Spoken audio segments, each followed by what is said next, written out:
नमस्कार मित्रांनो, स्वागत आहे तुमचं नवीन मिनी व्लॉगमध्ये. तर लास्ट व्हिडिओमध्ये मी तुम्हाला जसं सांगितलेलं की दादा आपल्या बाप्पाच्या मूर्तीला आखणी करायला येणार होता आणि त्यांनी येऊन कामाला सुरुवात केली आणि ही आखणी एवढी सुबक आणि सुंदर झालेली ते पाहून तुमचं मन एकदम भारावून येईल आणि एकदम तुम्हाला प्रसन्न वाटेल.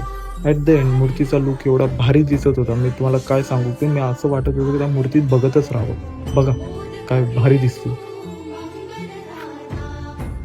सगळे डोळे वगैरे काढून झाले आणि नंतरला मी माझ्या कामाला सुरुवात केली. आपल्याला बॉडी कलर मारायचा होता आणि काही मूर्त्यांची फिनिशिंग काढायची होती, ती पण काढून घेतलेली आणि दुसऱ्या दिवशी मी बॉडी कलर मारत होतो. आपल्याला एवढा टाईम झालेला की आता गणपतीचे दिवस आहेत ते खूप जवळ येत होते, तर त्या प्रत्येकाने आपापली कामं करत होता. हा बघा, काम सोडून मोबाईल वापरणे याच्याकडून शिकावं.